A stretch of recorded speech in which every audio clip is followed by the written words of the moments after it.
Welcome back to another episode of the Vision Hunters podcast. I'm your host, Cody Storey, and this is episode number 11, part one of multiple parts. It might be one of two, it might be one of three. I don't know quite yet because I haven't recorded those parts. Now, the title for today's show is called Cody's Story, which is a play on my last name, Cody Storey, haha.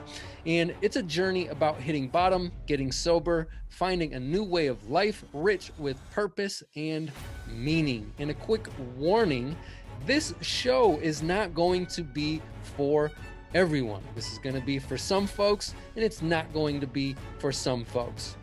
However, I know listening to other people share their stories and their experience with how they overcame adversity and changed their lives has had a profound impact on my life and has helped me build a better life and become the best version of myself. And that is my hope by sharing my story, is that it helps somebody. Maybe, possibly it could help one person. And now a couple of quick reminders before I get into sharing my story with Elliot. New episodes of the Vision Hunters podcast are released every Wednesday. You can listen to the show on Spotify and on Apple Podcast, or you can watch the show over on my Cody Storey YouTube channel. And once again, that last name spelling there isn't S-T-O-R-Y, it's actually S-T-O-R-E-Y.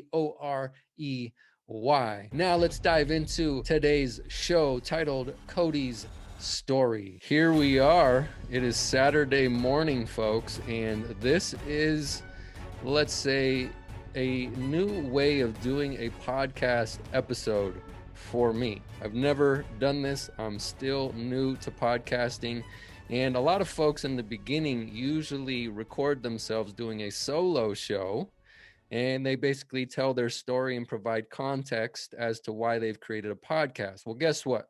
I'm very unconventional. I'm a little rebellious, and I usually do things different. So I did not do that, even though I picked a day and created an outline and recorded the show.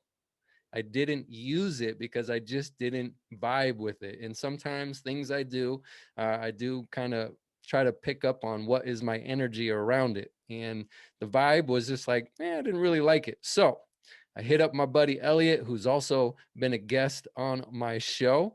And I said, bro, I don't really want to do a solo show. I want to do it different and I want to have some fun. And I feel like if I had somebody interviewing me, asking me questions about my story, just so I can give my listeners some help in understanding who I am and give them an opportunity to maybe relate with me or connect with me. So I hit him up a couple of days ago on late notice. He stepped in like a champion and he said, bro, I would be honored to do that. So here we are, Elliot. Oh my God, man. Thank you so freaking much for doing this. I know we only have 30 minutes to crank this out, but I think we can go as deep as we need to go. And like you said, if we need to do a little extra, we'll do a little extra on another day. So thanks, bro, for stepping in like this. Absolutely, man. Like I said, it's an honor to be here. And I've known you for, I think, about 10 years. So I know a lot of your story of where you come from, what makes you tick, what the journeys you've been on. And, we've done a lot of healing and expansion and growing and experiences. So, Yeah. I feel qualified. Yeah, he's qualified. Folks, let me just let you know, he knows my crazy. So Yeah. this is really cool. Another reason I'm doing this show is because I haven't dialed in a system to get consistent guests on the show. I have 4 guests already booked right now, but the issue is they can book out up to 60 days on my calendar. So to get them to all just like book, within relatively, well, let's say getting them to book uh, close sooner rather than later has been a little challenging because I got, like I said, 4 people, but they're all booked and it's in like August. So I have a big gap here. And that's another reason as to why I'm recording this show. I've kind of been forced to do something that I kind of had some resistance around. So, it's part of my journey as well, trying to figure out, how to dial these systems in, how to create a podcast, bootstrapping, getting this thing off the ground, just, figuring it out as I go. So without further ado, I don't know how we're going to do this, but we're going to kind of, again, figure this show out as we go as well. Where do you want to go with this? Well, your last name says it all, dude. Why don't you tell us your story? What is Cody's story?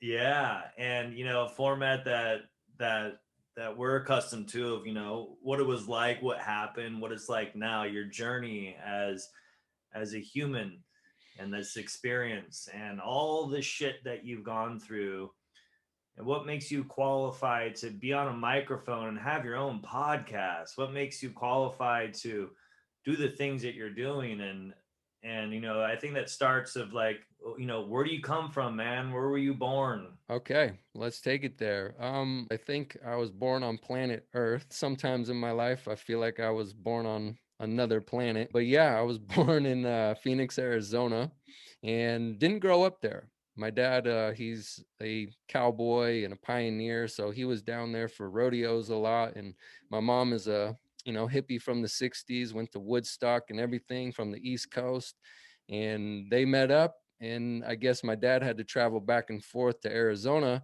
with horses and cattle and whatnot. So I guess I was just born in one of these, trips down to, it feels like Mars. So that's why I guess maybe I feel like I'm born in a different planet, because Phoenix is hot. So hot you can see the heat bouncing off the rocks, if you know what I mean. Oh, yeah. So yeah, I was born there, but I grew up in a very, very small town called Basalt, named after the lava rock basalt. And it's funny because now I've moved again and I'm living in a very, very small town. And as I was a child, I always wanted to break out and, end up in the city. And I feel like I've come full circle, and I've really started to appreciate small town life and what it's like being able to grow up in a small town. And I really took that for granted, because that little town was nestled in some just gorgeous, beautiful mountains. It was in this little valley between Glenwood Springs, which has an amazing hot springs, and Aspen, which has changed quite a bit over the years, very luxurious and everything, which, you know, created some interesting thoughts throughout my childhood as well, because I grew up pretty much middle class ish, and grew up in a broken home. My folks got divorced when I was 3, and I don't have a lot of memories about my childhood. Some folks can like remember being born, they can remember when they were like 6 months old or a year old. I don't have any of those memories, but the memory I do have was I was born into a, to me, it felt like a bit of a war zone. And that might sound harsh, and that's no disrespect to my parents. I love my parents. We've done a lot of healing together over the years as far as all of our relationships and everything are concerned. But I definitely felt torn between two different worlds, or two different ways of life, or two different ways of viewing myself and the world. And I can just remember it was very, very unsettling. So that's where it all began, man. 3 years old when that split happened. Something like, well, it felt something like my heart was ripped out of my chest. And I didn't figure that out until later in my life. But, I may not have vivid memories like seeing physical things, but I can remember the feelings. And I always wanted what I saw other kids have, which was two parents. I Mm, always wanted to have two parents together, mm, not just two parents that I see every now and then. I'm with one parent and then I'm going with the other parent, and literally being ripped from one parent to the other, like a little baby ape being ripped from its mother ape. And those are my vivid feelings, and I actually do have physical memories of that kind of stuff, because it was pretty scary. My dad was a badass. My dad was a hard ass. My dad was a real cowboy, and we did some crazy, crazy stuff in the mountains at a very young age, and it scared the shit out of me, if I was to be really, really honest.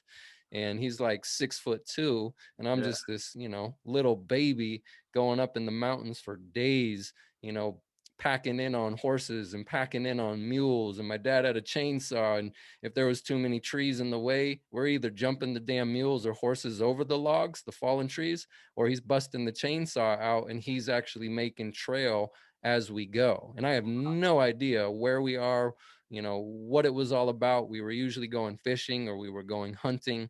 And I remember getting bucked off horses and, Wow. bucked off. Actually, I was bucked off one horse once with a friend of mine when we were going hunting up in the woods, or fishing up in the woods. And I was also bucked off of a mule in my dad's rodeo out in Emma, Colorado.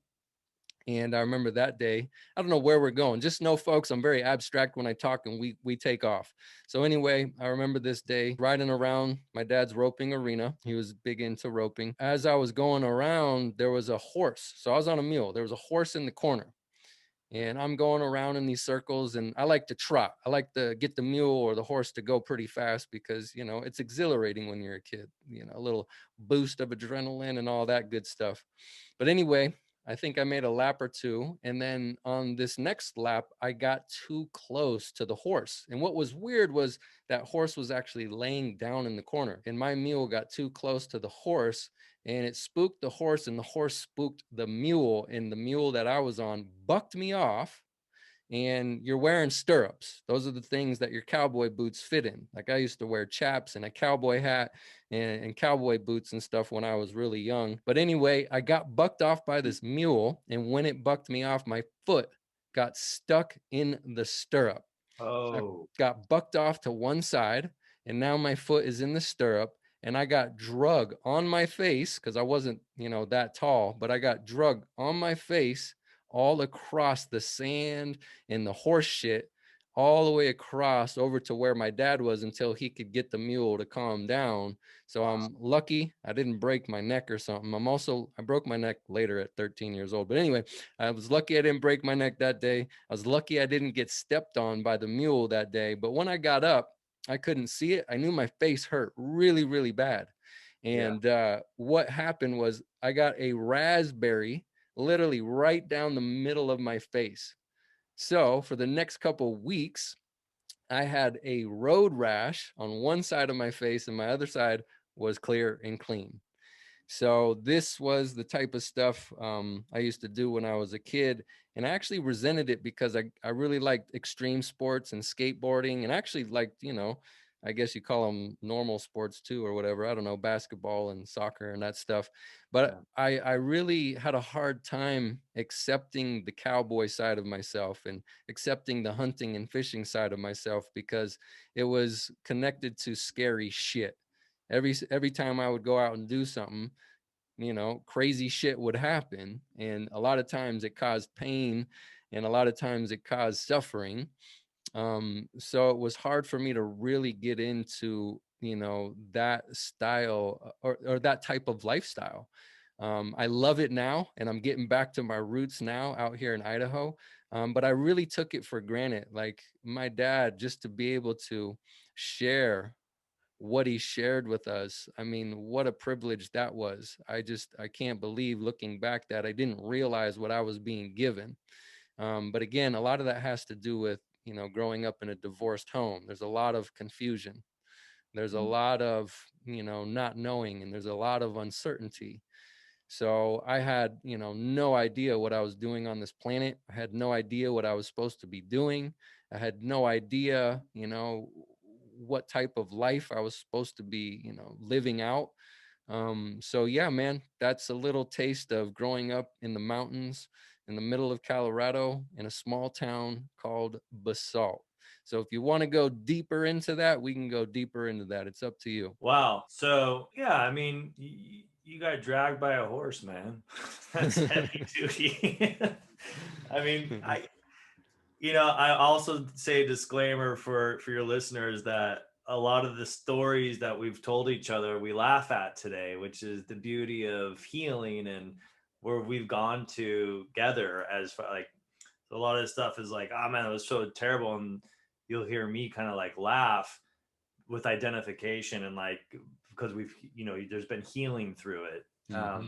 not out of like a disrespect or any other people's stories, Mm-hmm. uh but a lot of our life mirrors, and this isn't about me, but very similar, being that ripped apart from the family. And 1 to 7 is that a very strange window for the human life. Our brain receives everything around it, from the mom, from the dad, from whoever the environment, and it shapes who you are.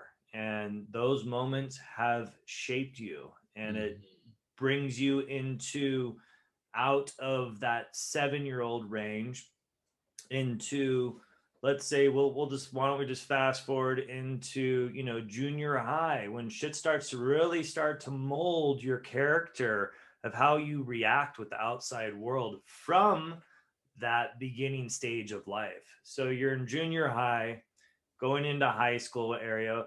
What were you doing? What were you doing with sports? What were you into? What kind of music were you into? Who were you? What'd you look like? Were you wearing chaps and a cowboy? What'd that turn into? Mm-hmm. Um, so we're talking like seventh, eighth grade. We're talking 13 years old, 14, 15 years old. Once you go into high school, I believe you begin to drive. So you're 16. So in that range, I know I was a pretty good kid. Deep down inside, I had a really, really good heart. I was really, really inquisitive. I loved just going up to adults and asking them questions and learning. And I felt like I could just do anything. But around 13, things started to really, really change.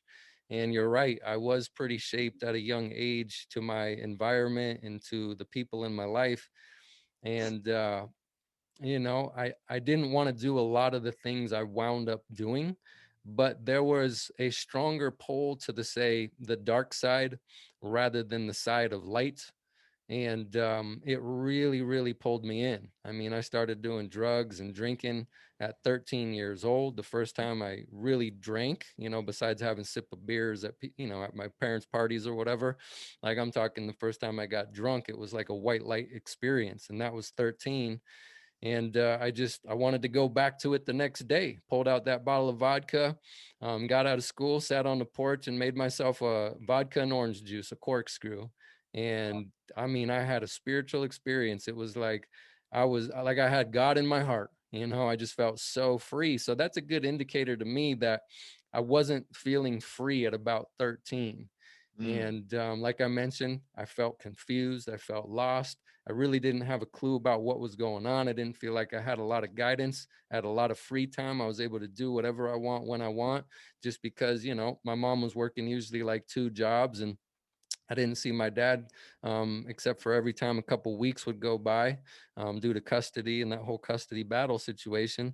But once I tapped into the alcohol, I started tapping into smoking weed, and then I started figuring out I could actually get weed for free. So then I started stealing. I started figuring out whose parents had the weed or had mushrooms, and I could just go into their little, secret stashes and take a little bit for myself. And then what I started to do is I knew some older folks that I ran with, some older kids that I ran with were into weed and drinking and partying. And I would just give them some weed for free. And they'd be like, whoa, man, where the hell did you get that? I mean, we're out in the boonies. Like weed isn't just growing, and it wasn't like it is today. And it wasn't really that accepted. It was kind of half and half where I grew up. It was half hippie, half country. So I would roll up, have some weed at these, high school parties and stuff. And I'm 13, 14, 15 years old. And I started to realize what it was like to feel accepted. I got a lot of validation. I felt special. And right then is where that ego, Mr. Special, King Baby, His Majesty, started to grow. So I would be able to figure out, okay, I could steal something. I could steal this thing of value, which was, being distributed to these older kids, which I thought were cool, which made me feel cool. And then I started to figure out, wait, I don't have to give this away. I can actually make money off of this stuff, because I started to realize there was more than just the value of getting high. There was money being exchanged for these, substances. And so at 13, started selling weed. And then from there, it just escalated. I started doing a lot of pills and finding out I could also get pills for free in people's medicine cabinets, started slanging that, making money. And then that led to, by 16, I was already selling cocaine. That was when I got introduced to blow. So whether it was stealing, being a thief, that led to like breaking into stores and buildings, and it led to breaking into, drug dealers' homes and stealing their dope, because I was good at being people's friends and being a chameleon. And it got really, really dark. So I just figured out different angles where I could maximize my profits. And that led me down a path of being very dishonest, being a cheater, being a thief, being a liar. And that became my character. And I didn't know that. I didn't know those were principles, and I didn't know I was molding myself, but I was basing my ideals for how I should live off of the people in my environment. And they were doing the same things, and also listening to different types of music and watching different TV shows or movies. And then, my brother, which is a good friend of yours as well, Luke, he was also already in the dark side. So I used to call him on the phone and figure out how I could, charge more for, weed, or what type of weed costs more. And I would just like call him up, the old inquisitive me at a young age. But I started to become inquisitive about things that really didn't serve me and others. So I just became basically a drug addict, an alcoholic, a partier. I mean, I loved partying, and I loved making money. The American dream, and I'm not talking about like the white collared American dream. I'm talking about like the cocaine, era, um, mobster movie, type of American dream. And here I am, I'm just this young kid growing up in a mountain town, thinking I'm big time and thinking like I came from the mob or something, which is ridiculous looking back on it. I didn't need to be in a mob. I was just trying to pick up on learning how to, basically take care of myself. Mm. I guess maybe that comes from growing up in a divorced home. I had to grow up way too fast. I feel like I skipped my childhood. I feel like I didn't really get to be a kid, and I always wanted to be an adult. So that's what I strove for. And all the adults that I began surrounding myself around started kind of pulling me in, because they're like, you're different. You're cool. I trust you, even though you're like half my age. Yeah. So I gravitated towards the adults, wanted to be an adult as fast as I could. And if I could go back, I wish I could undo that. I wish I would have spent more time just being a kid. I wish Mm. I would have spent more time not having to worry about myself so much, and worry about trying to figure out what I got to do to make more money, or what I got to do to, keep my high going, what I got to do to keep partying, what do I got to do to keep being cool or being special.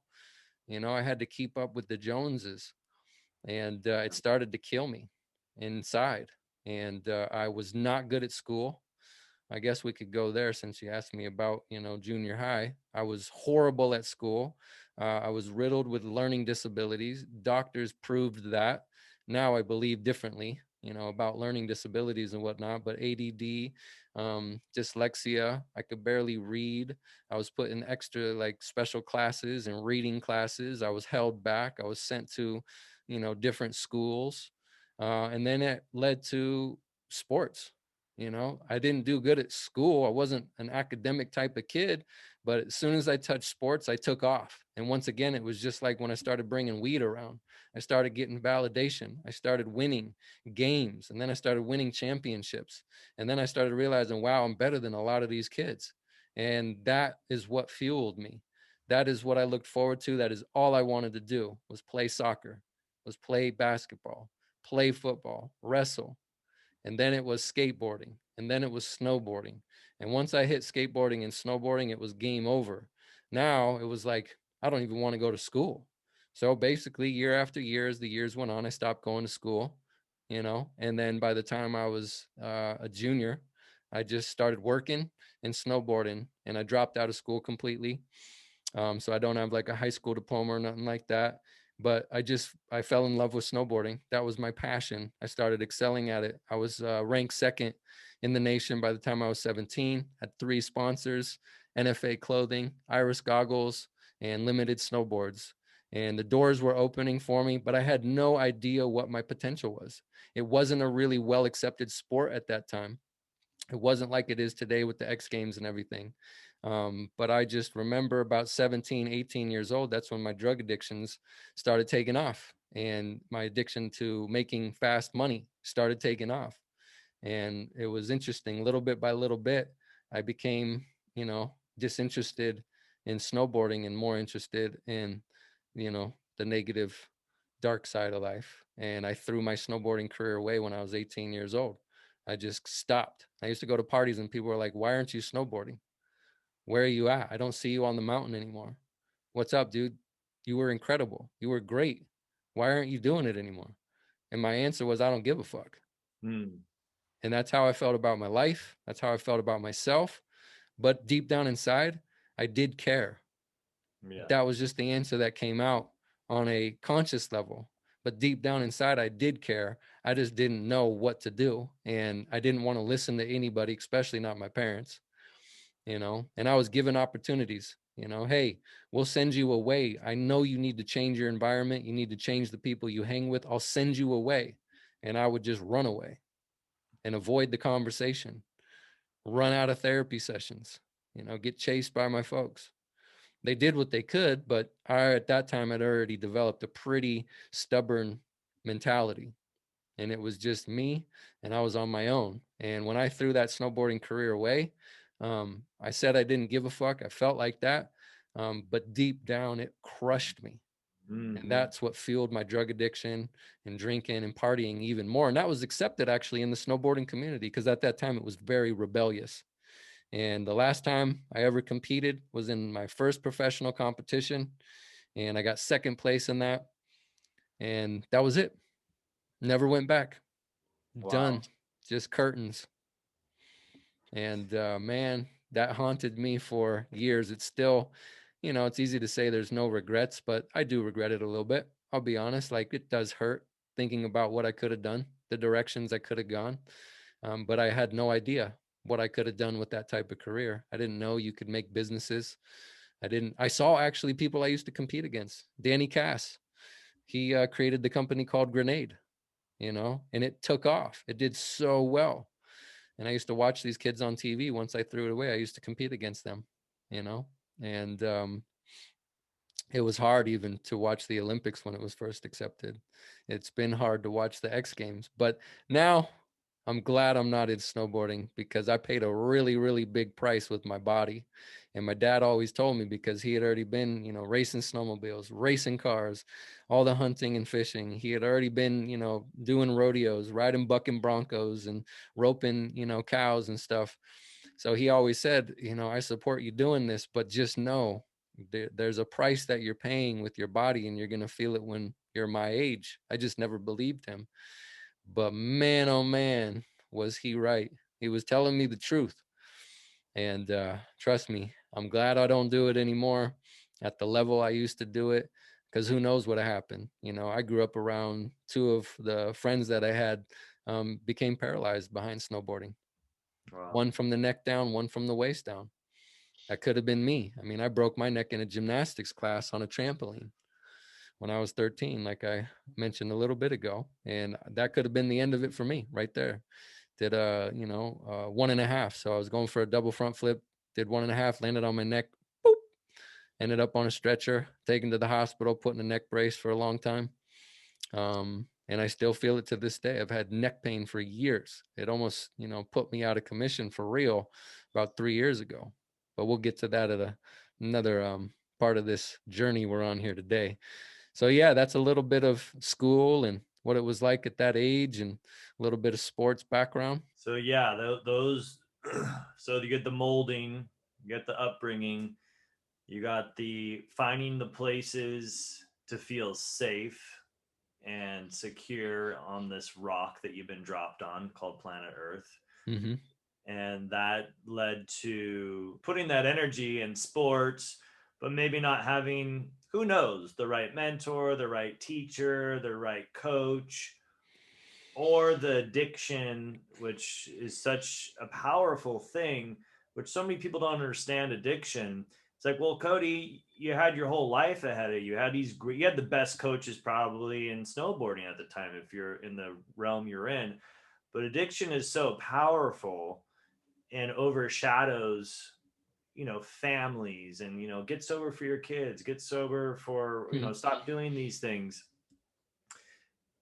It's people don't understand, that don't understand addiction, how that you just can't do that. You will throw your whole life away and then keep throwing it away to get that pain to stop, to feel safe inside. And the way you learn to feel safe in junior high and on was with substances. Mhm. And yeah, it's sad, and that's what it was like, and it's super dark and it's super hard, and but it molded you to who you are. So you bail on this, just for the listeners, because I know. How big were some of those jumps you did?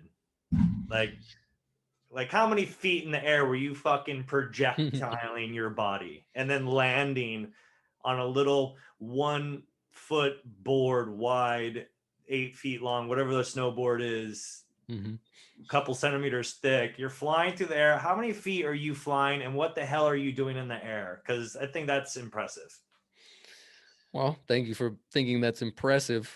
When I watch these kids doing what they're doing today, it doesn't feel as impressive, but back then it was pretty impressive. So, whether it was the half pipe or whether it was jumps, slope style competitions, that's what I loved. I loved slope style. And then I started getting into big air, which was the first pro comp that I did that I got second in. So, probably about 50 feet. A smaller jump would be like 30 feet. But you could range between 30 to 60 feet. Depends on also, where you're jumping and what type of jump it is, if it's in the back country or if it's on the mountain. But yeah, you're talking between 30 to 60 feet. But I learned early on, I didn't realize this at the time, but if you just start small and you break things down incrementally, which is how I used to train people when I became a personal trainer with movement.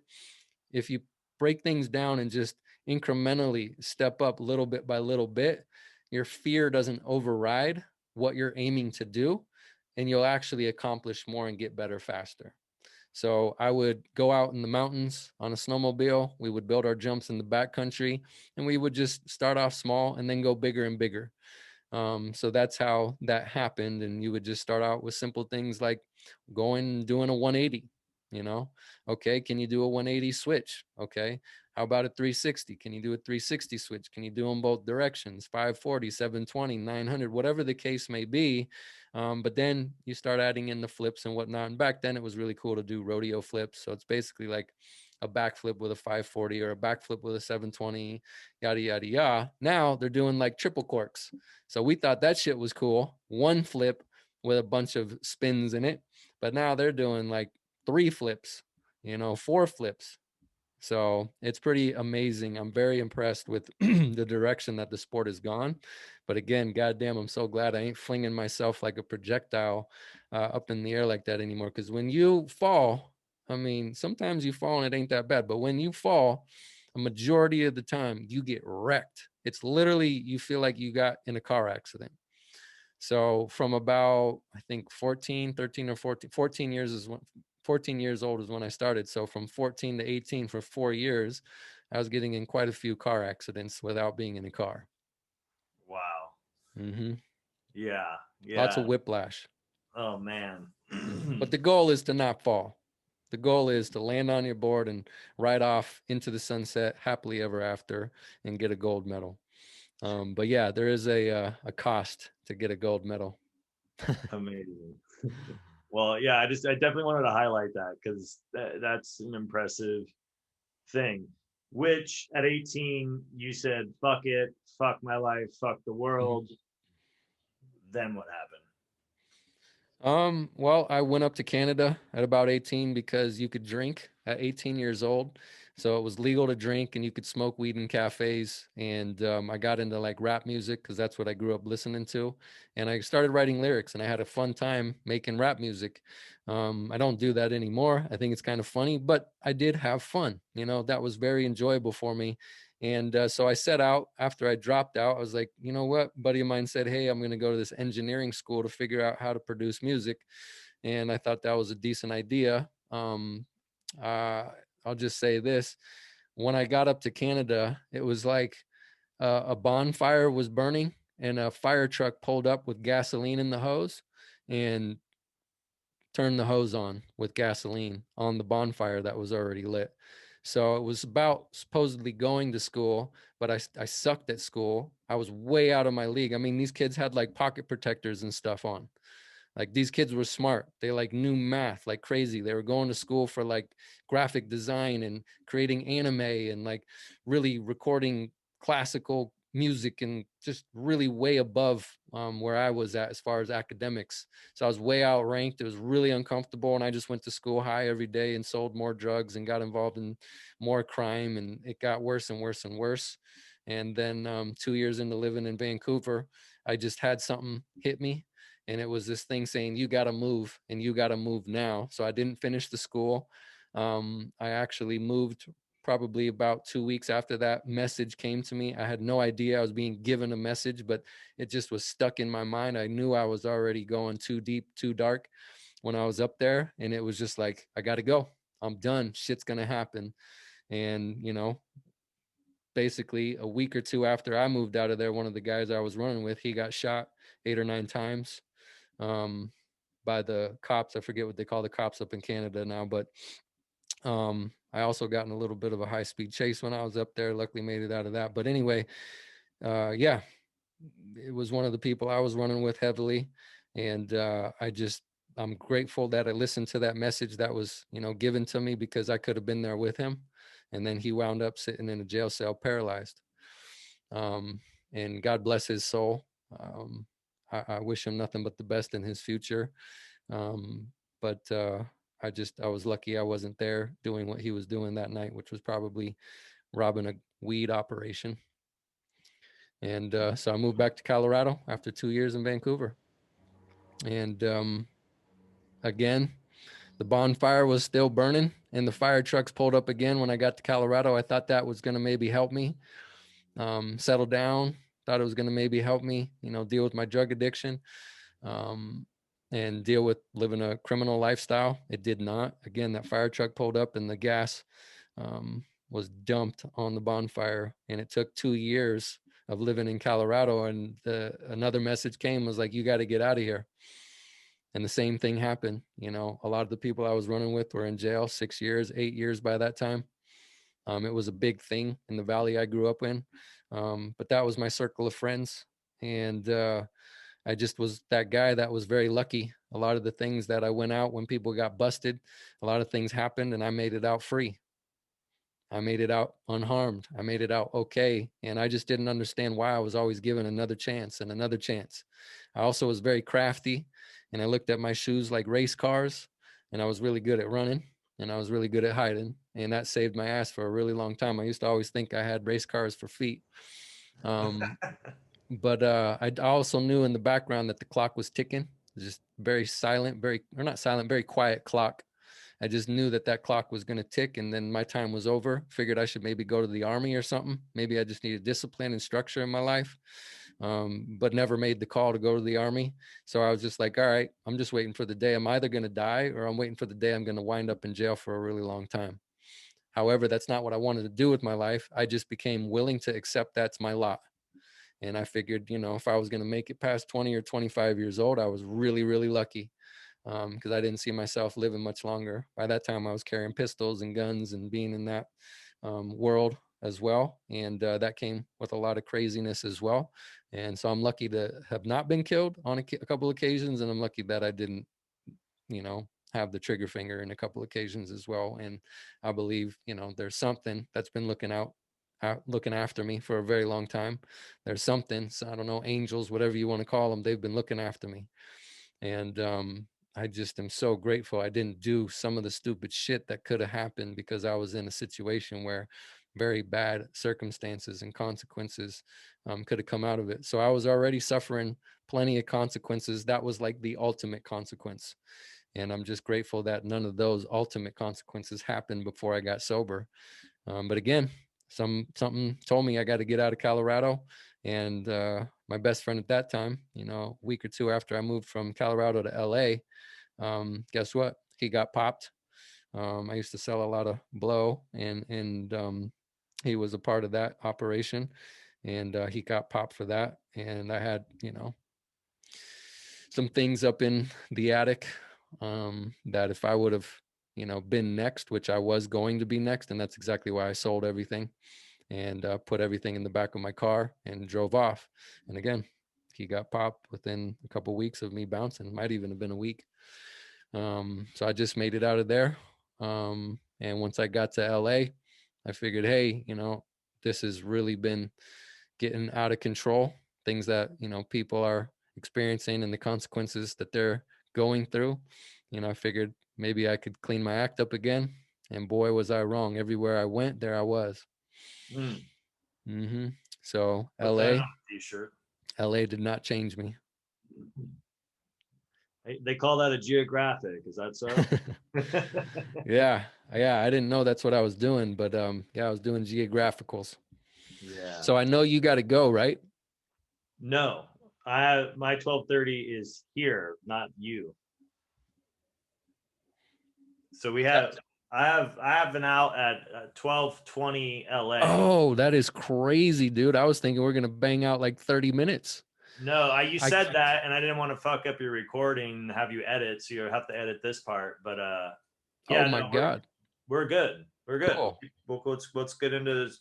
Well, I was giving you the cliff notes because I thought we were like ready to be done in 30 minutes, but yeah, I messed up the time change this morning. I was already set up for you and everything, and I was like, oh, dude, he's not even probably on Zoom or thinking about Zoom, so I was an hour early. All right, so we have till actually, what is it, 1:30 my time. Yeah, sorry, I keep forgetting to tell you that. Dude, I'm just not used to being in a different time zone. Well, it still feels like I live next to you or something. Yeah, well, you're in my room.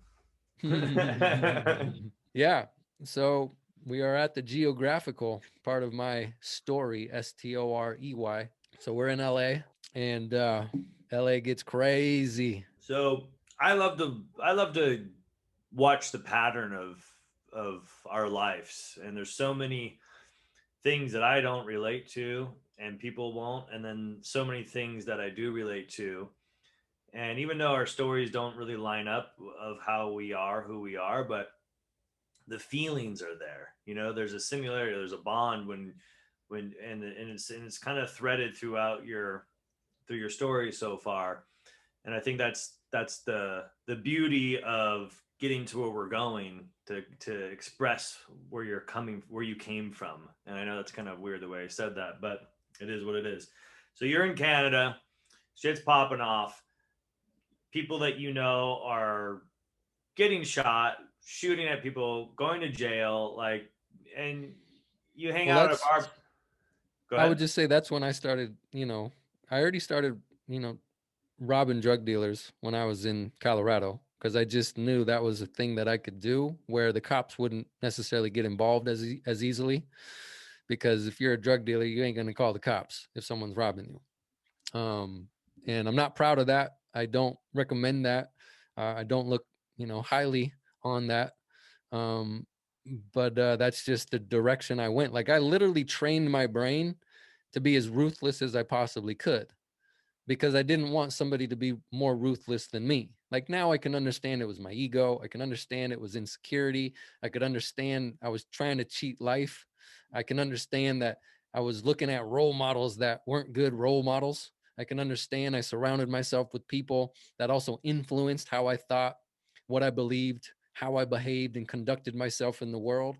Looking back, I can see all that, but I just knew I needed to protect myself. I didn't care whether or not I died, but I also didn't want to die. It was a really weird dilemma. It was the instinct of self-preservation, or self-preservation, self-preservation, and once I went up in Canada, it was more lawless. Up there, you got the Hells Angels. You also have the triads. So, some of the people I was running with, well, that's the world they came from and that's the world they operated in. And so I started doing operations with them. Literally used to take ladders and put ladders up on houses while cars are driving by to get on the second floor to boost in through a roof to rob somebody's crack. Wow. Right? Carrying a ladder through the neighborhood that we ripped off of a construction site while they were home, sitting downstairs watching TV. Wow. Right? Or boosting people up by hand into a window while someone's in there watching TV. You know, some gangsters used to bring people from other countries and make them grow weed, and they don't know how to speak English, and just, you know, give them a bunch of food, make sure they stay alive, but they got to stay there and grow the weed for them. So we used to boost grow operations like that with pistols, tie people up, lock them indoors, put Wow. sheets over their heads so they couldn't see anything. I mean, it got out of control, and then just fill my trunk up full of weed and drive off. Wow. It's weird. And my story is not any worse than anybody else's. I'm not trying to glorify it. I'm not trying to act like I'm badass. I wound up getting involved in some ridiculous shit. And like I said at the beginning of talking about myself here, I didn't want to do a lot of the things I ended up doing. But it was like, it was just, I couldn't put the brakes on. The deeper I went, the deeper I went. There was no turning around. There was nothing that was like a bottom that was stopping me at that time, because I was hitting bottom after bottom after bottom, but it didn't matter. It'd be a couple of days and then I would just do it all over again. Nothing was stopping me. I was out of control. In that, growing up in Los Angeles, pretty much I would probably say 90% of the kids that I grew up with, their parents intervened and said, you're going to fucking rehab. All my friends went to rehab, 16, 17. I don't, and I, was there any of that going on in your family, saying, grabbing you by the ear, saying you're going to rehab, or sending you off to some sort of outbound reach situation? Um, I was sent to therapy when I was younger.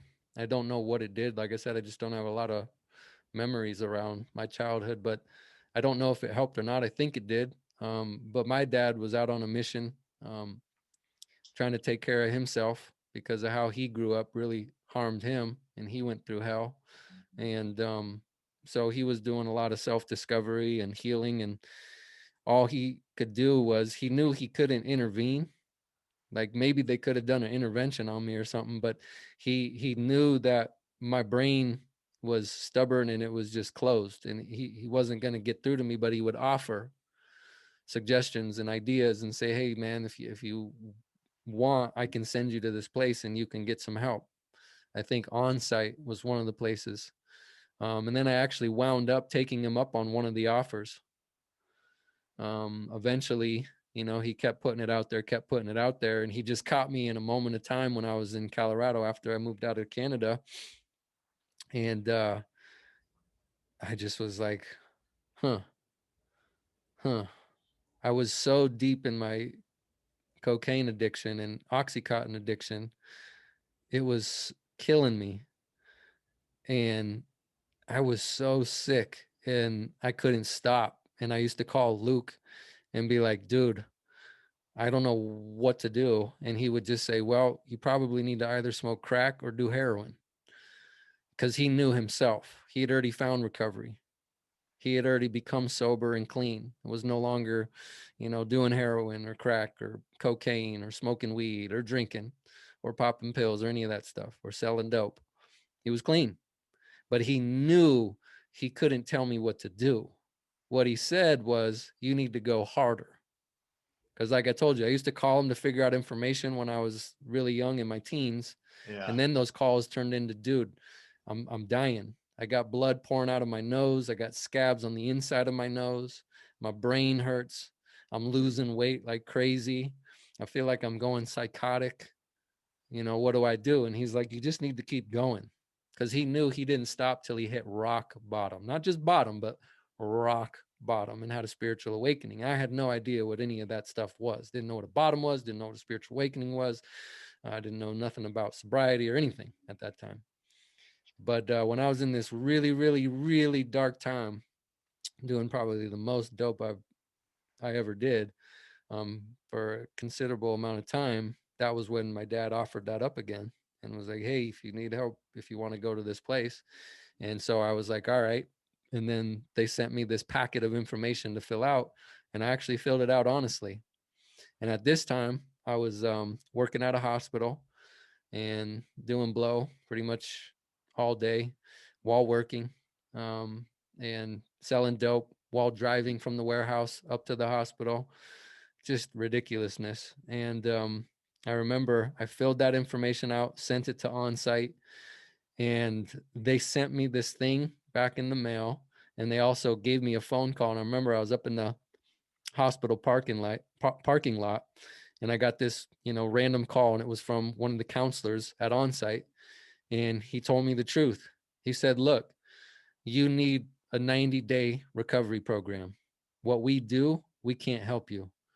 He said, "The only way you could come here is if you were clean, but the answers that you provided with us show that you're not clean and you need more help than what we can do."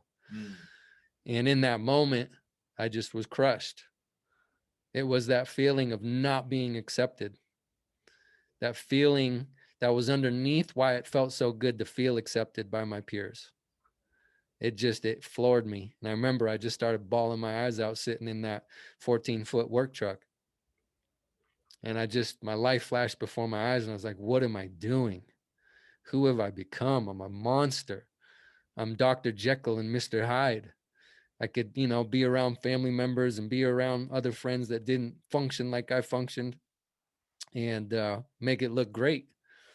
But behind, in the shadows, what I was doing and how I was living was crazy. And that was the moment that I did a little soul searching, thanks to the counselor that called me and said, "Look, you need way more help. You need way, way, way more help. You need to go to rehab. You need to go to a 90-day treatment program. The only way you can come here is if you get clean." And when I heard that, I kind of heard it like a goal. Mm-hmm.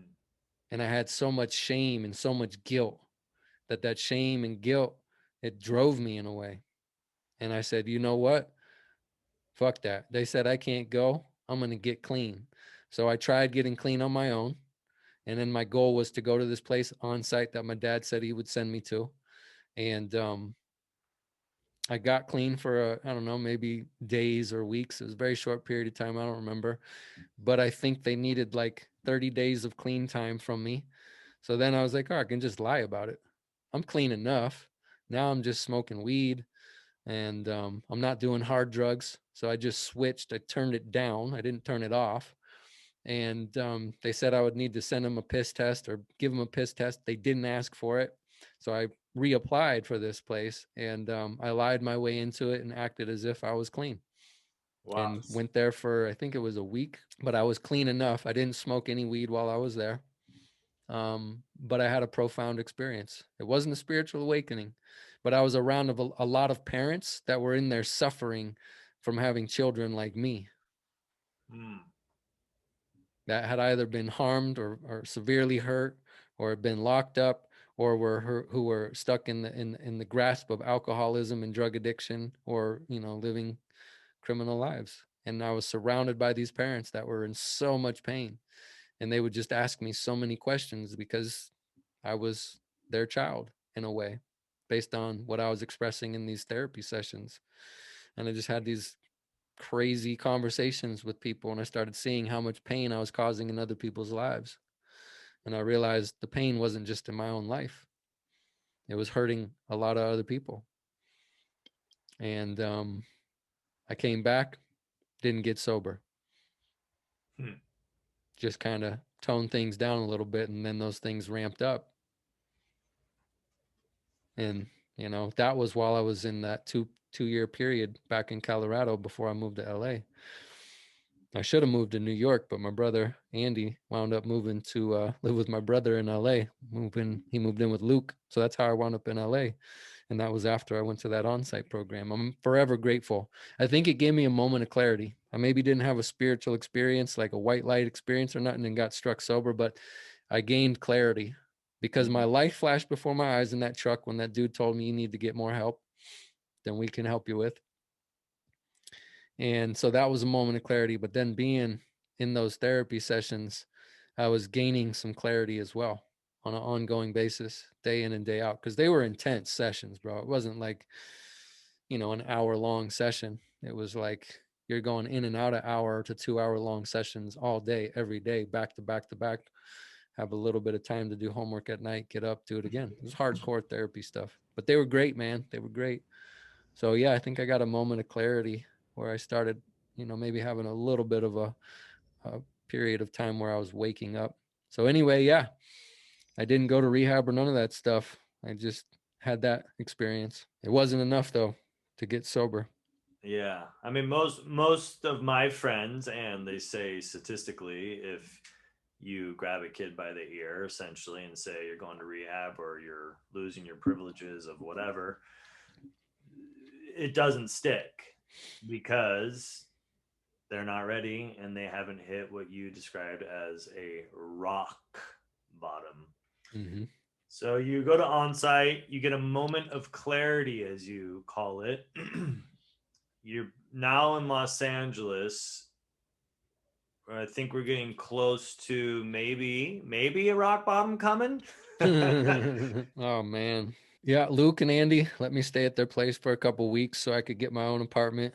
And you know, I got exposed to recovery and I had no idea what recovery was. I didn't know what what sobriety was or that way of life was. But anyway, my brother was sober and I knew he was just like me. I mean, that's why I loved him so much because I saw myself, being reflected through him. And it was different. It wasn't the Luke that I knew in my younger years. And I got some crazy stories when I went to visit him when I was younger. But anyway, won't go into that.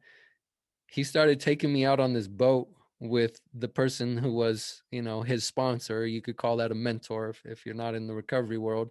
He had this mentor, and we used to go out on this boat in Hermosa Beach, and I was introduced to his mentor. And they used to go to these, 12-step meetings and stuff. And it was like, if I walked in there, I would grab a snack or something because we'd go out on this boat, right? And we'd be out there all day and they're sober and I'm doing my thing, like recovering from partying and stuff. And they would just let me be as I was, but they would hit these meetings on the way home and they were my ride. They go into these 12-step meetings. I would, like I said, get a snack or two, but it was like I couldn't be there. I couldn't stay in the room there. It was like pouring holy water on a vampire. It felt like acid. It was so uncomfortable. So I would just grab a snack like a cookie or two, go outside and get on my phone while they're sitting in there doing what they did. And I just would not have nothing to do with it. And I couldn't believe that my brother needed something like that. I didn't understand it. But yet, these were the most loving, most accepting, and most kind people I had met in years, just saying, hey, man, it's all good. Do what you got to do. But if you want to come hang with us, you can come hang with us. And then, I kept doing what I was doing. And the guy that was his mentor, I would call him every now and then because I got his number. And he would just let me come and hang out with him after I was, going through, I'd say, an all night of hard drugs. I'd be coming off, the next day or so. And just feeling so sick. And he would just be like, hey, I'm going to the beach. Why don't you come just hang out with me? So he would let me kind of cool off, so to speak. And again, he just let me be as I was, be who I was, and just do what I was doing. And I wasn't messing with him in any way. And I started getting exposure to recovery, to compassion and understanding, acceptance, love, unconditional love, whatever you want to call it. And I had no idea that that was what I was being introduced to and experiencing, but I was still living my other life, and it kept spiraling more and more out of control. And then it wound up in a situation where someone broke in my home or my apartment and tried to beat me up. And this is at like 10 in the morning. I'm buck naked. And that didn't pan out very well for this guy. And it's not because I'm a tough guy. It's just, again, I told you I flipped my brain. I did something to my brain that was just, it became pretty ruthless. And when he busted through that door to kick my ass at 10 in the morning or something, he didn't realize that he was messing with crazy. And I remember I went nuts. I can remember that very vividly. Um, and I threw him off me and I told him to back the fuck up. I said, I'm going to put some boxers on and we're going to handle this. And he gave me the space because he saw I was crazy. But when I went into my backpack to grab my boxers, I grabbed my pistol, flew across the room and pistol whipped him and then dropped him down the stairs. He did a couple backflips down the stairs and he had somebody else with them. I grabbed that person, threw them down the stairs.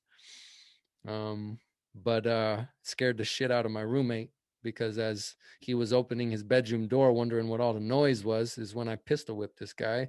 And he's standing there, just woke up, door open, and boom.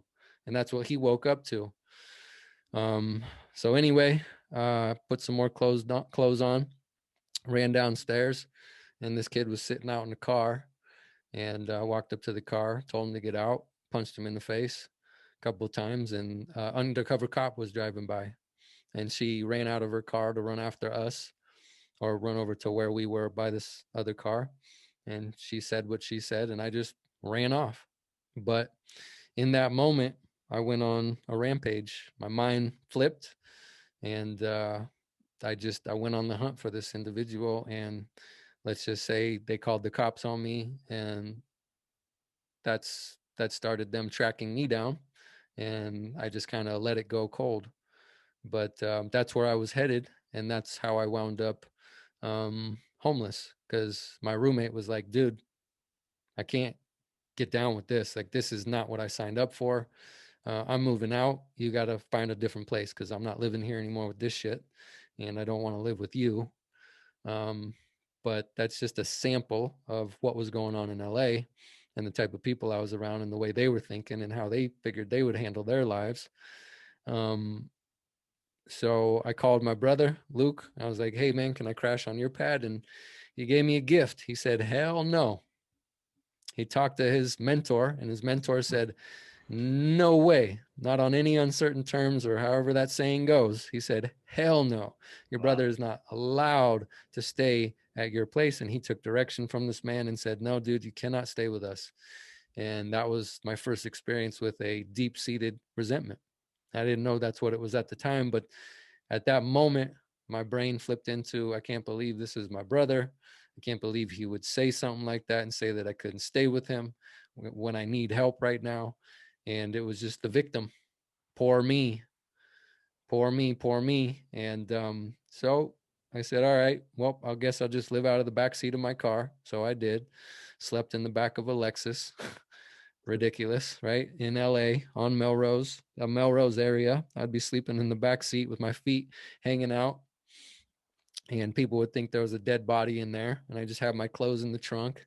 It was a really awkward situation, sleeping, and waking up with people looking at me. But and then I also had like a pad and stuff, so I'd sleep up on the rooftops. Actually, I slept on my brother's rooftop as well. So I knew these different homes that I could get in the gates. I could go up on the roof, and Luke's and Andy's place was one of them. So they wouldn't know, but I'd sneak in there at night, and I'd climb up their wooden stairs up to the top, and I put my mat down and my sleeping bag or a blanket or some shit, and I would lay there. And the problem with that is I'd wake up in the morning with all these bug bites. It was just the weirdest shit ever. It just was so awkward. I'd just wake up and just look like Freddy Krueger or something. But anyway, that's how I wound up living on rooftops, man, just by being crazy. But I'm so glad that my brother said, hell no, you cannot stay here. And I actually, almost got in a shootout on his street when he wasn't home one day, because I was at his house. And, there was a couple gangsters, like legit gangsters, and they didn't like me booming my music down their street. And they checked me. They wanted to know what was up. And we had a little bit of a showdown in the middle of the street. And who knows what the hell could have happened right there. I mean, I had been chased actually in his neighborhood when I first moved to LA, by somebody in a truck and all kinds of crazy shit too. But I didn't tell Luke about this stuff. And I don't know if I even told him about that one, but that's why he didn't want me at his home. He didn't want me bringing problems around, because he cleaned his life up. He was a different person. He didn't want drama. He didn't want toxic people hanging around. He didn't want crime coming around, fights. Fighting was like the last thing he wanted around in his life. I just accepted it. Hurt or get hurt.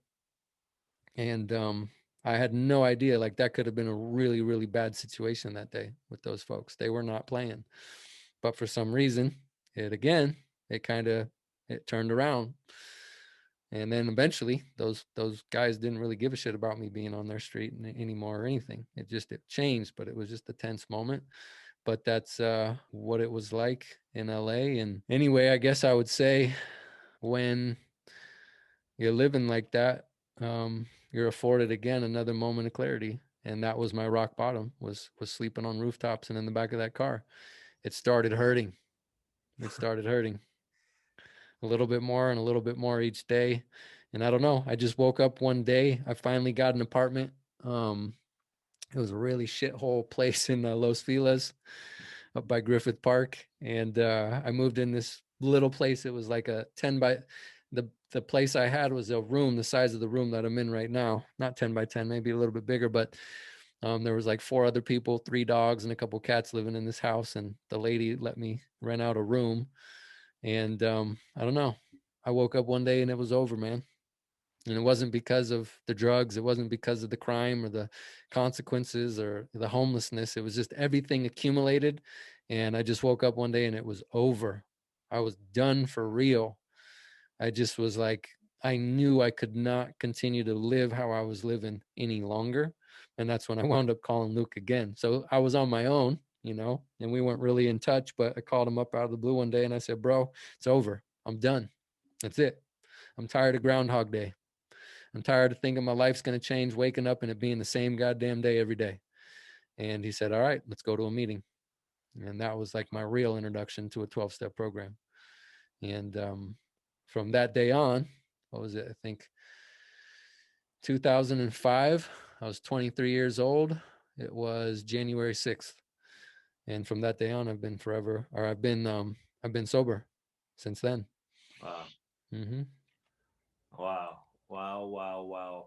So for myself and for many listeners, rock bottom for you is literally sleeping on rock surface.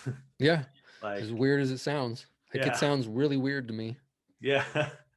Like, I'm not that guy anymore. I have nothing to do with that way of life. I do Oh, not I think know. like that anymore. And it's just like, it is really weird to think that that's what happened and that's where it wound up. I'm just lucky to be alive. I'm grateful to be alive.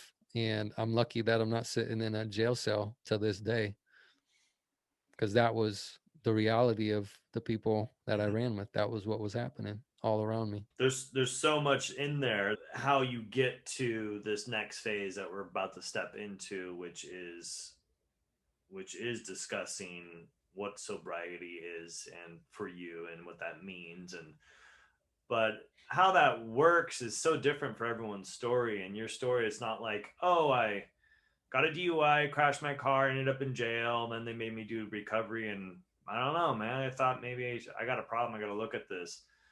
It was just so many little things that added up. Sitting with that guy on the beach, Luke's mentor, being possibly Jedi mind tricked into like, oh, this is the way we live, but we're not going to tell you how to live your life because we know you're a fucking maniac, and we know because we're you too. So we're never going to tell you how to do anything because we know you'll run.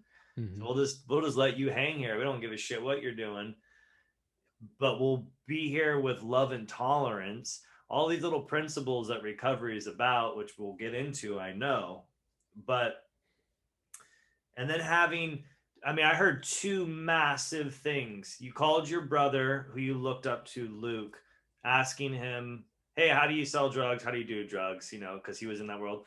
And then, hey, I'm doing so many drugs. I don't know what to do. And he doesn't say, oh, dude, come to LA. I'm sober. Let me help you. He says, do more drugs. What the fuck?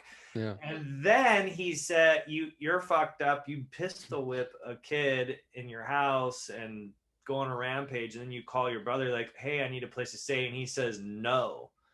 Like, those are really massive shifts that occurred in your life. I would say those, especially just using Luke for an example, like those two. There's so many people, but those two things, like do more, go harder, and know you can't stay here. Mm-hmm. And I think that's so hard for so many people on this planet to comprehend how that can be a positive outcome. It's like, do more drugs, and no, go sleep on the fucking street, go get shot, because that may be your lot in life.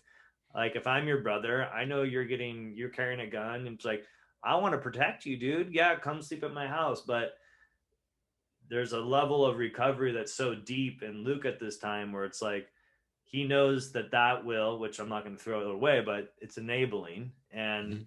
he gave you the greatest gifts of possibly rendering a true bottom after the age of 13, of just bouncing up and down from the surface from Colorado to Canada to Back to Colorado. back to Mhm. Colorado, then to To LA. California, and then just, you're on the bottom, up and down, and then you wake up one morning in a 10 by 10 apartment, and that something switched, and you went to a meeting, and then your life was perfect.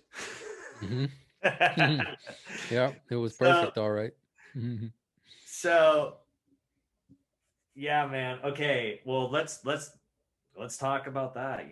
So what happened now? So you go to a meeting, and what's that like?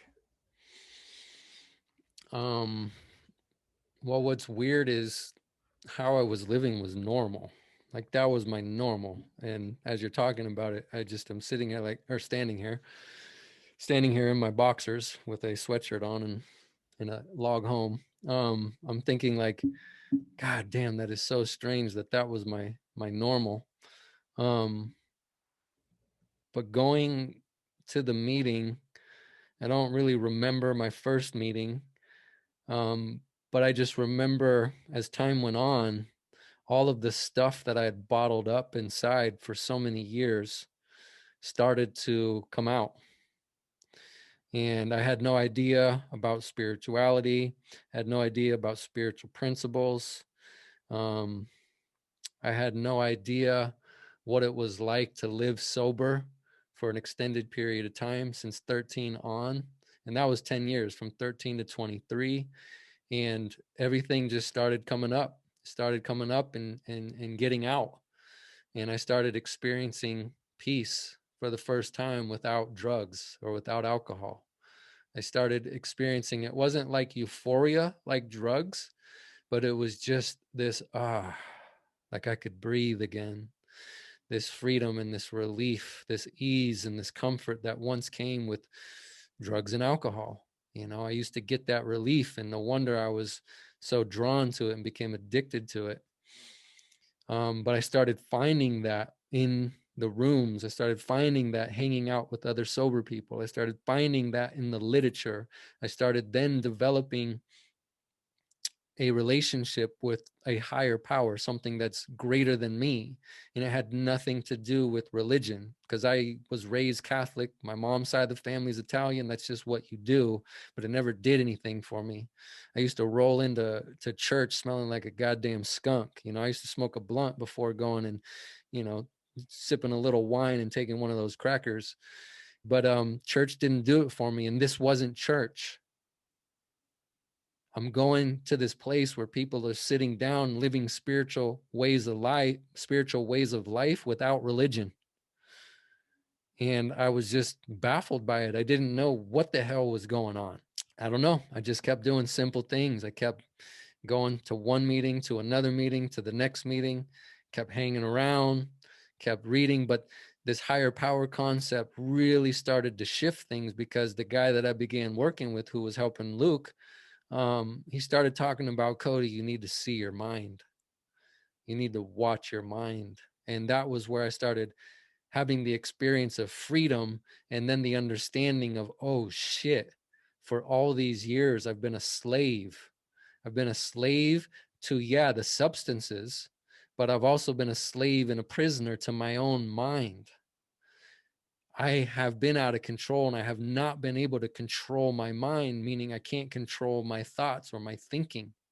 And no wonder I behaved the way I behaved. Because if I examine the way I was thinking back then, it's very easily for me to see why I did what I did. It doesn't take much to figure that out. But he gave me that gift. He said, Cody, you need to see your mind. And once I started to see my mind and see that my mind had been hurting me for years, and I was starting to be able to see on a deeper level the pain once again that I had caused in my life and in other people's lives. I started becoming free from this prison. And then he started talking about this thing called a conscious contact. He said, dude, you can just talk to this thing any day, at any time, anywhere. It's portable. And I didn't know that that was prayer, but I just started talking to this thing. He's like, call it anything you want. So instead of talking to myself all day, every day with nothing but negative thoughts and ideas, I started talking to something. I don't know what you are. I don't know where you are, but I need help. Please help me. And that became my prayer. Please help me. My life depends on this. And I would get back from meetings sometimes, and it was dark out at nighttime. And I'd wind up in that little teeny room with just a mattress on the ground and an external closet, which took up like a quarter of the bedroom. I would get back from these meetings, and I had built or started building this conscious contact where I was just talking to something other than me. And I would be so afraid if once I got home, I went back outside.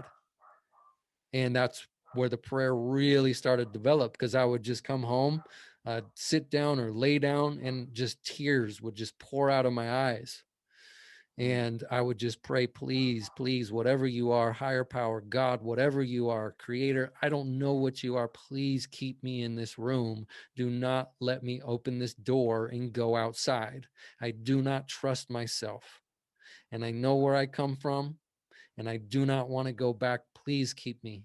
Please, please help me. Please help me. And that was, I didn't know, you could call it prayer, you could call it a mantra, but I started building this internally, doing the inside work. I started having an experience with what the inside job was. I didn't know you could do that because I'd never had any experience with the, whatever you want to call it, spiritual realm. I just lived in the material realm my whole life and was driven by materialism. I didn't know what I didn't know there was another way to pray outside of a rote prayer. Because I had said prayer before dinner before. I had said a prayer in the church before. I had said a prayer like I was told to say a prayer before I go to bed at night, before I lay me down to sleep, pray to the Lord my soul to keep, those kinds of prayers, you know. But I didn't know that it was actually rewiring my brain. So I started to let go of this old way of thinking. And then it's just like an empty vessel. But the guy that I was working with, he was like, you can replace it and have new thoughts. So I was letting go of these old ideas, letting go of these old thoughts, letting go of this old character, and now starting to replace it with new thoughts. And as I replace it with new thoughts, thoughts of hope, thoughts of courage, thoughts of a brighter future, thoughts of love, thoughts of compassion and understanding for others, but also for myself. Well, guess what? By having new thoughts, my brain was starting, I didn't know this, my brain was starting to be rewired through taking internal action. I started feeling different as well. As I started thinking and feeling different, I started acting different in the world, and I became a new man. You could call it being reborn. I know that's like a religious statement, but yeah, I was reborn at 23 years old. I got another shot at life. And I had a shot at life with actual direction and guidance along a spiritual path, where I was able to learn how to cultivate spiritual principles in my life, which is what allowed me to become the man I am today. A man of love and understanding, like I said, compassion, a man of willingness and open-mindedness, a man of acceptance, a man of being able to be honest with myself and honest with others. So the principle of honesty. And then I was able to take that courage, which is another principle, and take actions. But my outward actions changed because of the actions I was taking in my mind. So within, so without. Fucking A, man. Yeah, the classic, what we're thinking becomes our behavior, becomes our actions. Mm-hmm. And it's that rewiring of the brain on a scientific level to maybe, let's say, remove the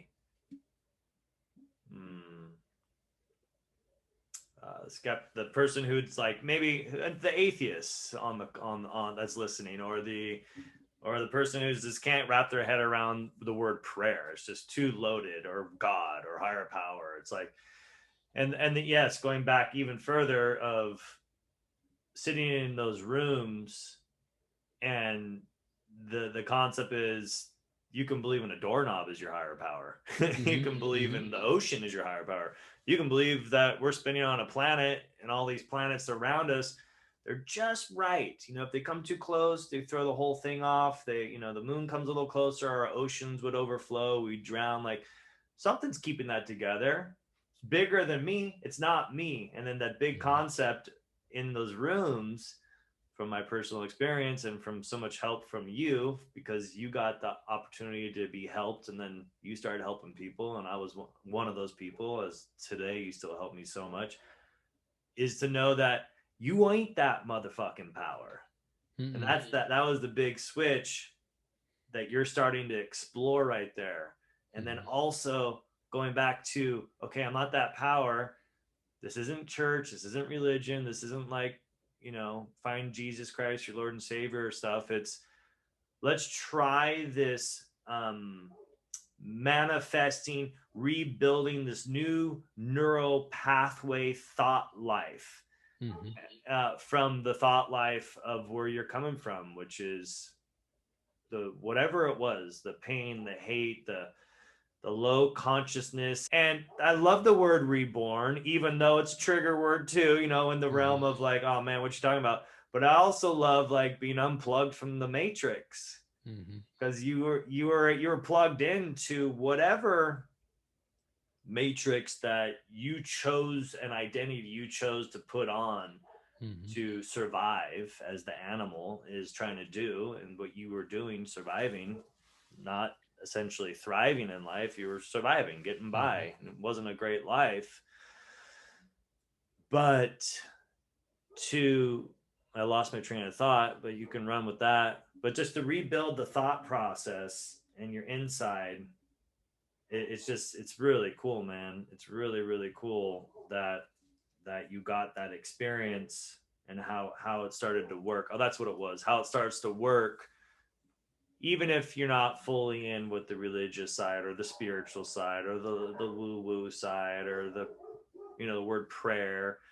It's like prayer is that's such a beautiful word today in my life, and I know in your life, but that's a weird word. Like, pray about it. What the fuck are you talking about? It's like, what's that gonna do? It's rewrite it. It's rewrite the story that I've been telling myself of like, I'm gonna fuck up, I'm a failure, instead of like maybe switching that prayer to keep me in this house tonight, because if I go out that door, I'm gonna get into some shit, because that's just who I am today. And I'm still holding that character of, I can't fully trust Cody and what my motives are, because I know that I'm a magnet for fucking problems and trouble, and I love it. The fact is, it makes me feel who I am. It's my identity, all that good stuff. So you're rewriting, you're in this fellowship called recovery. You collect days of recovery, I'm assuming. Did you go? A lot of people get sober and then they say, oh, I'm good, and then they go out and go back to living life and drinking, and they seem to be okay. How'd that work out? Say that again. I was just playing around with my screen. I had to switch it. Yeah, no, I was saying, people get sober, they go to some meetings or whatever, and then they feel better. As we know, the ego is smashed at the bottom, and then it grows back, and it's like, I'm good, I don't need this way of life, I can go drink now that I have restructured my brain, and maybe I have a higher power, or even throw the word God in my life. Like, I can drink like a normal person, or smoke some weed with the homies. How'd that work out? Or did you test those waters? I never went back to drugs and alcohol, smoking weed, anything like that. I just, whatever had happened, the change that occurred, I valued that more than that feeling. The experience that I was having, the way my brain was starting to think and the way I was starting to feel, that peace of mind was so valuable. It just was a non-option. Of course, it's still an option. The drugs are always going to be out there. Alcohol is always going to be out there. But the moment I think about it, I'm hit with the understanding of it's not worth it because I like who I am today. I like the way my mind functions today. I like the way I feel today. Now, that isn't 24/7, and it's not like I never had the thought, but I also had people help me if I started thinking kind of goofy, like you're talking about, contemplating maybe, like I was contemplating, I need money. I'm sober now and I need some goddamn money. I should go back to slanging dope. Well, I told my sponsor that, my mentor, right? And he just played it out with me. He's like, yeah, you can do that. Go for it. Why not? He told me the truth. You can do whatever you want to do. And because he didn't try to tell me to do something different, I was able to become aware of what I was thinking and where that would lead to. And I knew if I was to sell dope again, I'm going to do dope again. It's really simple. 1 + 1 is 2. That's how I roll. And if I do dope, I drink. If I drink, I do dope. If I party, it's all mixed together. I can't isolate those things and still live a happy, joyous, and free life. So he would, call me out every now and then and be like, hey, I can tell you're getting a little goofy. So you think you can do that still? You think you can go do dope? You think you can go do blow? You think you can go drink still? Why don't you go do it? Shit, I'll buy you a bottle of booze right now. Because he would see if I was starting to kind of not be that present, let's say. He would start to see that I was starting to really kind of maybe not give a shit as much as I did about my recovery. And he would just call me out and tell me the truth. So I'm grateful that he told me the truth. I'm saying that it's also been important for me to have support around me because I can't do it alone. That's where the meetings come in. That's where sponsorship comes in. That's where fellows come in that are also in recovery, living a spiritual way of life. Because we all help each other at different days, on different days and at different times. We just don't know when. And that's that humility. That's the acceptance of, I haven't figured this thing out. I'm never going to figure this thing out. Matter of fact, I don't care about figuring this thing out. I'm just going to live one moment at a time, one day at a time, 1 second at a time, however you want to break that down. And that's what I was doing. And I had people that helped me get on track if I got off track. But the reality is, when I would think of those things, it wasn't very hard for me to see, wait a minute, what I've built here, this is precious. This is very, very valuable to me today. And I don't want to throw that away because I might never get that back again. Because I put a lot of goddamn work into creating peace in my life when I once only knew chaos and conflict and drama and toxicity and unconsciousness. So, he started also helping me with learning how to cultivate these different type of practices, simple things like I couldn't barely read. I learned how to read in the recovery rooms. I learned how to read because of that literature. I became more fluent because of it. And he said, you got to start first thing in the morning. And again, he's talking about this conscious contact thing. The moment you wake up in the morning, you come to, just connect with that thing, whatever that thing is, whatever that thing greater than you is, whatever you want to call it. Just start talking to it. So I started talking to it all throughout the day, as often as I could, as much as I would remember. And I'd forget a lot of the time too. And that's okay. But he also started saying, hey, man, are you reading in the morning? I'd be like, no. I drink a freaking Monster and a Red Bull and a Rockstar. That's my morning. Or I go to Coffee Bean and get the super espresso bean chocolate thing. And he would be like, okay, so you're not reading, huh? I'd be like, no. He said, well, why don't you give that a try? Why don't you try that out? And I said, well, I'm not good at reading. He said, it doesn't matter how much you read. He said, you might just hold the book in your hand. Why don't you start with that? And then that led into a deeper prayer life. It led into reading the literature and starting to have a greater understanding of these principles and how to apply them. And then that led into the next thing I had no idea about, which was meditation, quieting the mind, or just sitting and observing the mind if the mind doesn't want to quiet down, and allowing it to do what it does. And then to, go deeper into that prayer and start talking to this power out there and just asking it to help me let go of the old me who's still here today. The guy that's angry, the guy that can be resentful, the guy that's a liar and dishonest, the thief, the cheat, the drug addict, the non-believer. That guy is still here. And in that meditation, I was able to see those things. And from that meditation, I was able to start seeing those things out in my life, the old character, the old principles, that helped me basically destroy my life. But I didn't know how any of this worked. And he said, it doesn't matter. You don't need to know how it works. He said, you just got to do the work. And so I started cultivating this morning practice. And then what's funny is it just became my life. And that's still what I do here today, 15 or 16 years later. Wow. And it's really simple. And I still stay plugged in with other people who are living the way that I'm trying to at least share a little bit about right now. Wow. Yeah, I think the simplicity of what you just stated is, from my experience, is the hardest part, because it's like, well, that's it. Are you fucking kidding me? I do want to step back for in a question, which was, you woke up one morning. You've been drinking since you were 13, and how old are you when the day you got sober? 23.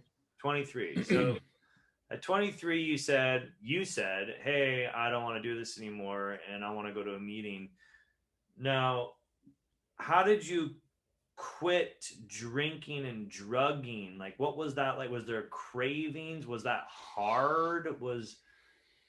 How did you do that, or how did something else do that for you? And then why did you even need to go to a meeting if you just said, okay, I woke up and I'm done? Like, what was that like? When you were praying in your room when you come back from a meeting, were you praying because you were craving drugs and alcohol, or what was that like? I'm curious about that. And for other people, like, oh, I'm just going to stop drinking one day and go to meetings. Like, Well, I was fighting it with my own will for quite a few months at that time. And I would go back and forth. I'd be able to, come down off of whatever I was doing, whether it was drinking or drugging or both. And I would go through that painful period of time and being sick, fetal position on the ground, shaking, blood coming out of my nose situations. And I just started being able to will myself to stop. But because I stopped didn't mean I was having a great life, didn't mean I felt great. I felt horrible, and I would just get my shit together, work out, get healthy, just to go do it all over again and throw it away. So I could get a couple days here and there with my own will. I just couldn't do it continuously. So it was more of, what people call like benders or some shit, I don't know, or binging, right? So I would go hard and stop cold turkey and go through hell and then do it again. So I was able to really tolerate quite a bit of pain. I was able to tolerate quite a bit of hell. But that's what I was doing. I was toggling back and forth, back and forth, back and forth for quite a few months at that time. And then that one day, I woke up, I was sober, and I was struck sober, not just physically, but like mentally. I had a spiritual awakening. Like, I didn't see a bolt of lightning. I wasn't hit by a bolt of lightning. Nothing flashed, nothing like that. I just, in my mind and in my body and in my being, I knew I was done. And that's what I told Luke. That's why I made that call. I said, dude, I'm done. Whatever done means, I'm done. And I'm pretty sure I know what that means. It means I'm done. I don't want to have nothing to do with this shit anymore. I'm over it. Can't live like this anymore. So it was just as much of my will as I could apply to the problem, but it didn't matter how much will I applied to the problem remained. And didn't have to go to rehab, didn't have to, do any of that stuff. It just, I was blasted by something. I don't know. And like I said, I've been sober since then. So I've been sober longer than my drugging and drinking career. So I think 5 or 6 years beyond that, which is a pretty big milestone for me. I wow. appreciate that. I'm really grateful for this gift of sobriety, but I've had to keep going, dude. And it's been ugly. It's been brutal. Sobriety hasn't been just this cakewalk. It's been beautiful, and it's been the most challenging thing I've ever faced in my life. And I'm still learning more. I'm still having to face things I have never faced before. I'm having to look at and explore things I haven't explored yet. And I've had other bottoms in sobriety, not related to drugs and alcohol and that lifestyle. I've hit other bottoms, and I'm blessed that there's a place that I can go and there's people that I can call to open up about and be honest with and share my life with.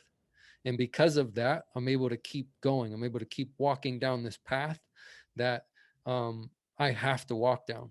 Like there's no option. It's black and white when it comes to that. It's life and death when it comes to that. And not because I'm hardcore, not because I'm badass. I don't care about none of that stuff. I don't care about being cool now. I'm over that.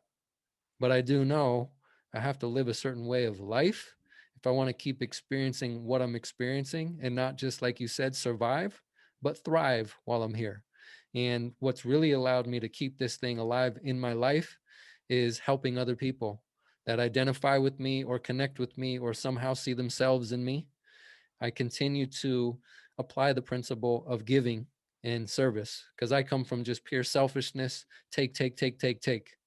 But because of this way of life, I've been taught to think of others, to consider others, and to see how I can help them, to see how I can be of maximum service, which is what led me into the personal training world, which is what led me into building a gym, which has led me into a new world. Really, I live in a new world. Like I'm able to actually have a beautiful relationship with my fiance. That would not have been possible had I not done this work, had I not walked down this path and applied these principles and become who I am today. And because of it, I'm able to have more beautiful experiences and joyful experiences rather than painful experiences full of nothing but consequences, negative consequences, and suffering. So I just hope to relieve that in others. I hope to just share a message of hope with other people. Like this might help some people, this thing that we're recording right here, right now, and it might not. Some people might love what we're talking about. It also might piss a lot of people off because this type of talk really pissed me off when I was out there. Mm. Like I said, it was holy water to a vampire, and I was the vampire. Okay.